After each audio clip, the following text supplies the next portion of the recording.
Hi, I'm Steve Neal, and this is Timbo, and thanks for joining us here on A Catastrophic Event for a second part of my interview with my friend and gardener extraordinaire, David Moses, aka Farmer Dave. In today's episode, we go beyond food storage and talk about home gardening and why it's becoming more and more popular.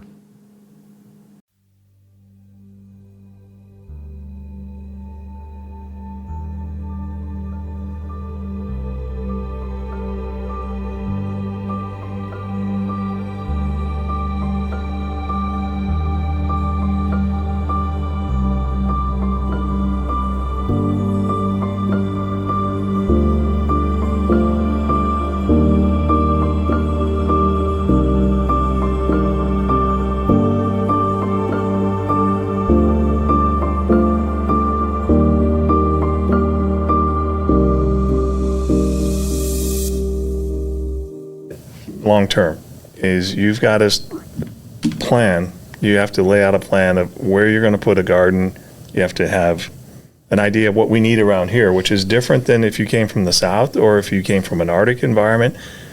Right. You know, we live in a high desert. That's what we're talking about here. Right. So you want to be putting in a way to capture water, not have it run off of your garden. Right. And then you want to put in things that you can harvest here that aren't going to be eaten up by bugs. And that are, or rabbits. I have a pet rabbit, and they like their greenery. But the bottom line is you have to put in things, and you have to have a plan for it, and then you have to have a plan after you've harvested it. Where are you going to put this? For example, I built a potato box to put my potatoes in, and that has worked I came from a background that we used to preserve potatoes for the winter and that kind of thing. Okay. We grew them, we harvested them, we kept them in a bag and all these things. That potato box was amazing for this climate here. It's dry. I put them in September. All the way to April, there were no sprouts. Wow. And they were still edible in April without any problem at all. They'd also serve you well, if you wanted to, as seed potatoes for the next year. So, with that in mind, is there certain vegetables or certain things that you would recommend, like for instance, heritage, things like that? What? If you can find any kind of heirloom seeds, for sure, that's what you want to go with. You want to go with everything organic, everything non-GMO, seed, that kind of thing. And then if you can get seeds out of that in the fall, then you can harvest those and put those in. For example, you can do that with Swiss chard. I do that all the time. They actually reseed themselves. Oh, really? There's so many seeds coming off of some of those that it'll come back in the spring right where you had it before, which isn't necessarily ideal, but it does play to that. So any kind of seed plant that you get, or blue Hubbard squash, you want to get the organic, and then when you take the seeds out to eat it, save those, dry them, and you can put those in the next year, assuming you want them, meaning right. You don't want something that it kind of came out wrong.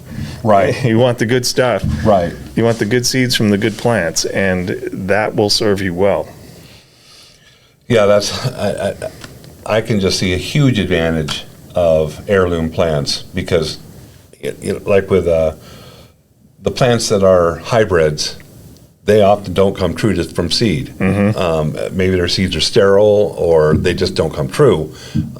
And whereas with the heirloom, they've been growing for generations. And so you take those seeds, you store them, and then what you had last year is what you'll get next year. Right. And that is exactly what you want. And there's lots of good companies out there that sell like Seeds of Change. They're very good at selling non-GMO heirloom plants, seeds that you can get and you can start experimenting in your yard, in your situation. I'm not an expert on it, but I have heard of people actually having extensive gardens who, while they live in an apartment, they use their back patio, their deck or whatever it is, and they put up hanging plants, like tomatoes or green beans that grow up, and that way you've got that vertical height. You can get your green beans on and whatever. Yeah. So, Yeah, anything you can do. I mean, let's look at it another way. What is the true value of a lawn? Nothing. Nothing. It's something. It came from Great Britain, is where lawns and all this idea that you were going to have this golf course. That doesn't play out here in the Northwest or in the desert of America. It takes too much water. Right. It may look great and it may feel great to your feet walking on it, but in the end, you have to have a plan for how you're going to survive and how to supplement your income for that matter. And that's a way to do it. Rip that out. I'm seeing that those lawns ripped out and people putting in the raised beds all around Spokane now.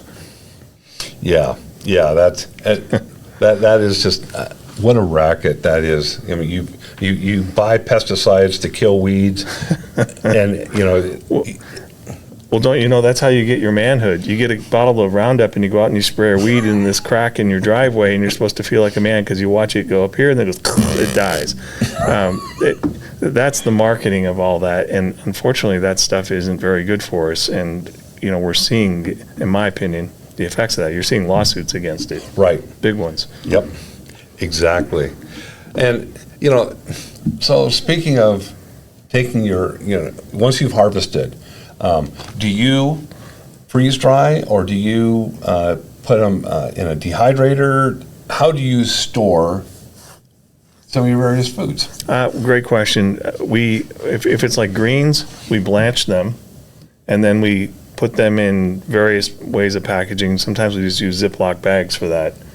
Then some items like fruit, we might dehydrate. Okay. Use a dehydrator on that, and those are the two primary ways that we store food. Would be right there. And then sometimes my wife will dry things like cabbage. It's stunning how long that lasts in this climate. I mean, I'm eating it and it's years old. Wow. And you wouldn't know the difference. That's the funny thing about that one. But in terms of how old it was, you wouldn't have been able to guess that it was XYZ number of years old, because we don't have a lot of humidity here. If it was a different climate, you couldn't do that. Right, the South. Yeah, if you live down south, it would be a whole different ball game. In terms of other, one of the things that I've taken to is kind of going back to that other topic of wild game, is making the most of the wild game. So my wife will boil the rib bones and that kind of thing. And stock. She builds a stock from that, and then we put that in cans. We can it up in ball jars. So that's another way to do it, and I really love doing that. There is a downside though. That takes heat. It takes a lot of heat. You're going to have to do that outdoors, most likely. At least I do, and you're going to have some type of burner to be able to do that comfortably. If you do it in your house. Well, let me put it this way. I watched my wife, she was canning in our old house, and the stove got so hot that it was like melting some of the framework around it. It kind of bent down. And I said, well. Dude, she's serious. Yeah, it was a serious canning day there at the house. I had to bend that little piece of metal back. But that is an opportunity there. I do enjoy doing that, is canning in ball jars, because it keeps a long time. Right. And you can see into it. You can see what you're getting. Well, plus with ball jars, there's nothing added to it. There's no BHA added to the can, or there's no preservative, BHT, whatever. Yeah. You get what you get. And I absolutely love putting things in ball jars. I've done that with rice. I've done that with other things. They have a little deal that sucks the air out and vacuum sealed, so it doesn't just have to be canned, but it can be other dry things that you want to preserve. Mm-hmm. And those little vacuum seal things are very inexpensive. They work well, and the stuff lasts and lasts and lasts. And that's a good intermediate. So you don't want to put things up for 50 years or 30 years, right. But that's a good way to put it up for 2 years or 3 years. Mm-hmm. And again, it's a hedge against rising costs, because I guarantee you the cost of a bag of rice 3 years ago was less than it is today. For sure.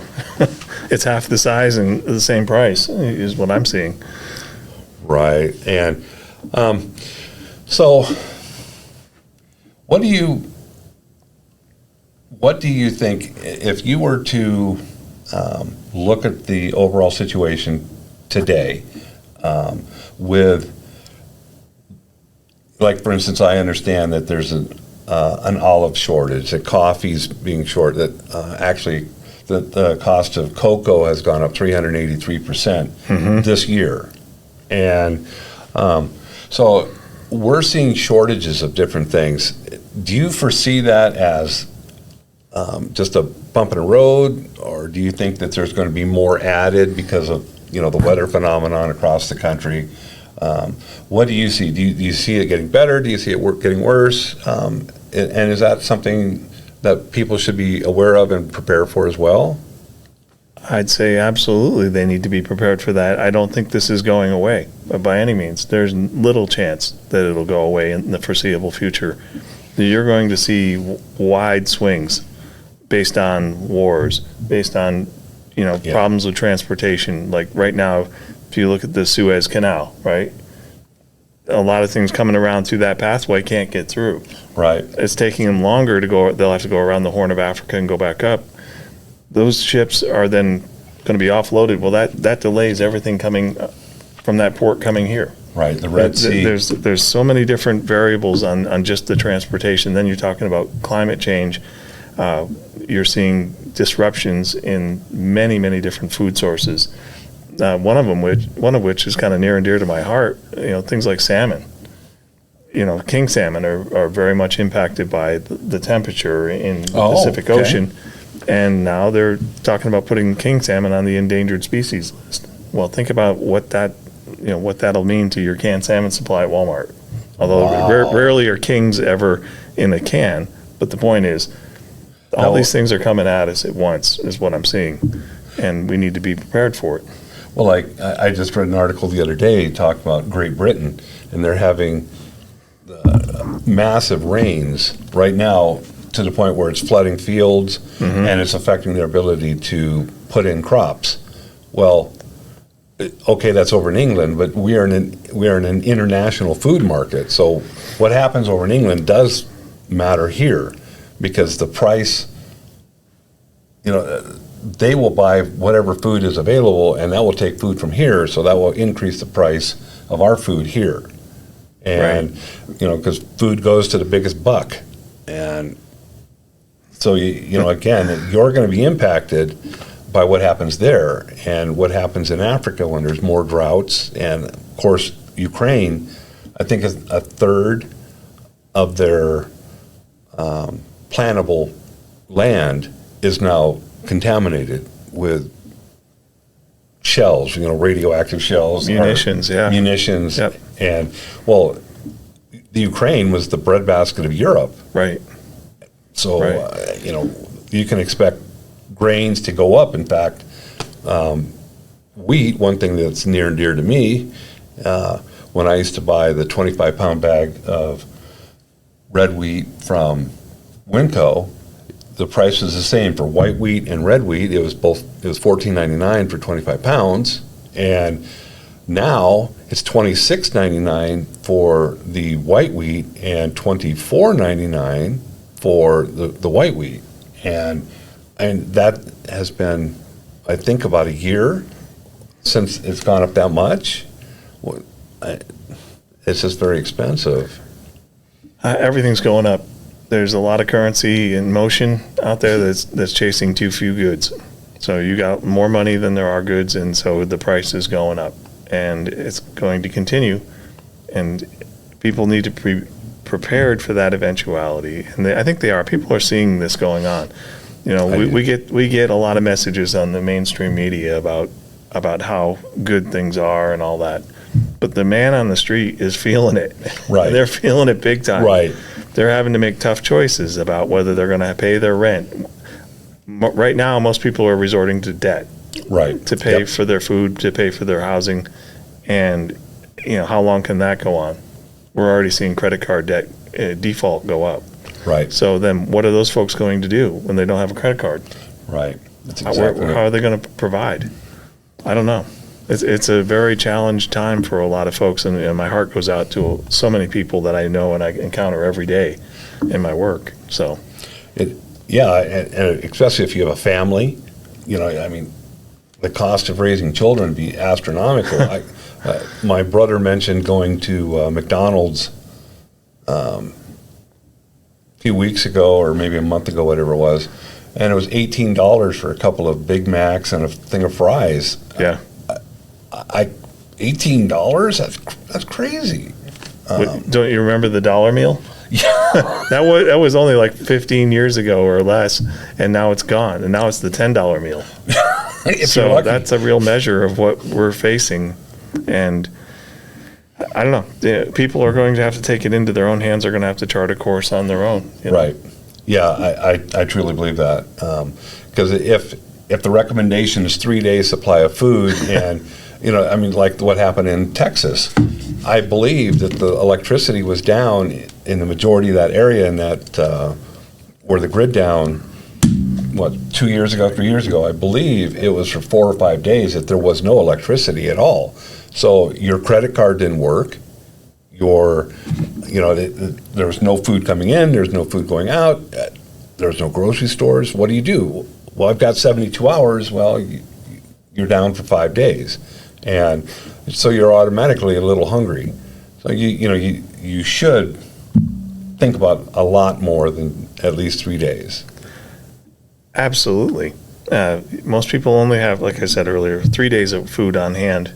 They should be thinking about their medications and the impact of transportation, especially on medications, because, for example, in Alaska, you remember when the 737, the door blew out on it? Right, yeah. And quality control.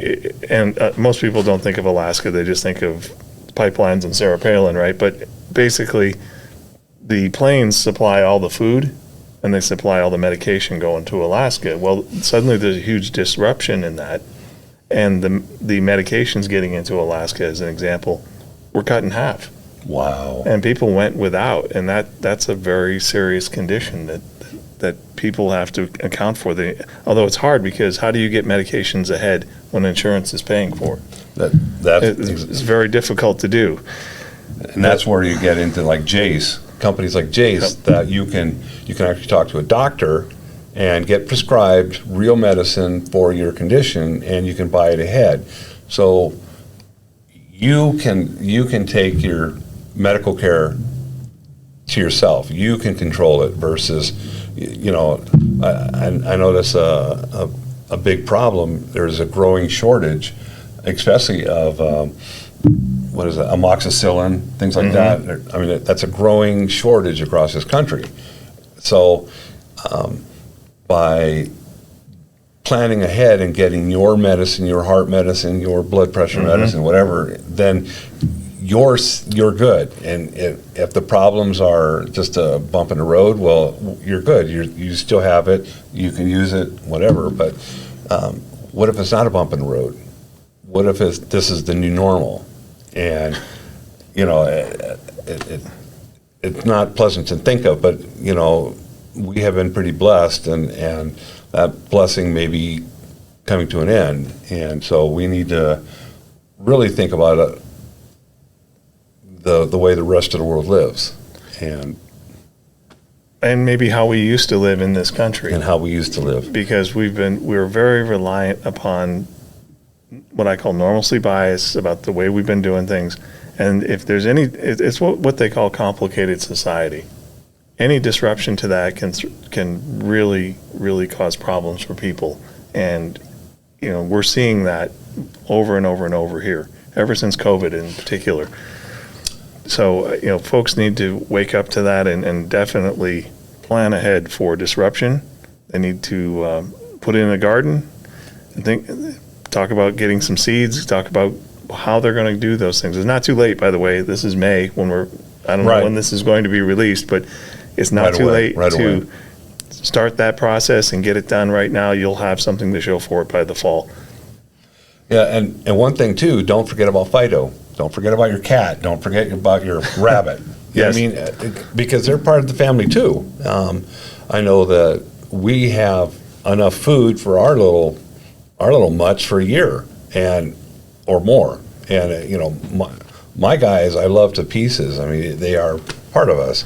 And so they're going to be taken care of. And if you have a pet and you love them, then you should be looking into having food for them as well, whether it's canned, whether it's taking, a bag of dog food and putting it in a Mylar bag and putting it in a food grade bucket for storage, whatever. That's something that you need to be thinking about as well. So, Right. so are there any, do you have any last thoughts? Anything you'd like to add? Any recommendations? Yeah, I'll close on this. It's like I used to tell my kids, if you don't have a plan, you don't have a clue. And you're going to find out real fast if you don't. Exactly. And what we're going to do is any suggestions that Dave has, links, books, whatever, we're going to put that in to the comment section below the video so you can go to it. And, speaking of that, is there any books or any types of things that you would recommend for the average or for our listener? I would just go to YouTube. I would go to YouTube and look up and type in, food storage, food preparation. Find one that's a reasonable length and start there. That's what I would do. That would really be the easiest way to get started on this. And then take whatever suggestions they have there. Look at what that's going to cost you. Start to save up towards that and make it happen. Make it a goal. I think that's really what we're talking about. Right. I know a lot of folks are like, oh yeah, I'd kind of like to do that, but they never really get there. Right. And there are a lot of books and things out there that could guide you in more detail, but we're talking about a time frame here where you really have to have it planned out based on what's on. I think YouTube is a great resource for Right. While it's still available, you take advantage of it. You know what I mean? Yeah. Yeah, and like the Provident Prepper, they're on YouTube. They're a wonderful couple, and they can take you from the very beginning all the way up to advanced gardening techniques, food storage. So, I'll put a link to them, and there's others available that I'll put links in that you can go in and find out for yourself where you can begin. And the one thing I have to say in this is you have to begin. This has to be a priority. If it means giving up lattes, if it means going out, giving up going out to eat, giving up whatever frivolous activities you may do, the only person who's going to benefit is you. And Yeah. we're living in a world of change, and you either change or you'll change. I mean, you can change willingly or unwillingly, but a change is going to happen. Yep. And I'd rather control my own destiny as much as possible versus trusting people who may not have the best intentions for you to take care of you. It's up to you to take care of yourself. I mean, that's really what this is coming down to. You have to own your own destiny here. If you're relying upon others for this, there's a chance it might not work out. Right. One way or another. You did ask if there are any resources. I would recommend Spokane Public Library because they, like at Shadle Library, they have a garden now that they put in. They use that as an instructional tool. And if you go onto their website, you'll see the various walks and things they have going on there. They're also putting in a garden at Indian Trail. Oh, okay. And so there's opportunity there to see what they're doing. And they have programs and those kinds of things that would be available. There's no cost. In fact, they just had one about rain barrels, which is something that would play into your garden. If you're water short, that's a way of capturing water and putting that to use. You may not want it for drinking water, but you can definitely use that in your garden. Right. Especially if you have a filter, that would be even better. But the point is, that's a resource. Some of that's online too. And that actually is a topic for another video is I want to do on water storage and the things I've learned about water storage and why you need to do it, because again we're living in perilous times, and water is, you can live without food. I mean, I got plenty of padding. I'm not going to starve for a while, but you can't live without water. You have to have water. Right. So water storage is actually just as critical, if not more, than food storage. And I do that too. You know, I have some water put up, and actually on my well casing, I have a hand pump. Okay. So if the electricity goes out, and most folks never think of these things until it happens, where are you going to get your water from? Because the city's not going to be pumping it, and if you live out in the woods like I do, there's no electricity. So if you have a hand pump, you can actually get water out of your well. What, there's no water plant? I don't understand. You can't hook your hose up to a plant? What? Yeah, where does water come from? That could be a whole children's book right there. Doesn't it come from the store in a container? It comes out of a pipe. You just turn it on. That's where we're at. And a lot of folks are going to, I hope that none of us ever has to experience tough times. Right. But that's why you have that spare tire, because you don't want to be down that dark road and suddenly you blow a tire and you got a problem on your hands. Right. Exactly. So, well, Dave, thank you very much for being here. And thank you guys for listening. I hope you enjoyed the episode. And more importantly, I hope that we can work together to educate people to save lives through education. I mean, that's what this channel is about, and that's what I'm hoping to do. So thank you for your time, and I hope you have an excellent day. Thank you for listening to this interview designed to help save lives through education. For those wanting to look further into today's topic, the links will be provided below the video on our YouTube channel and on the resource tab of acatastrophicevent.com. Please remember to like, share, and leave a comment on this video. Thank you.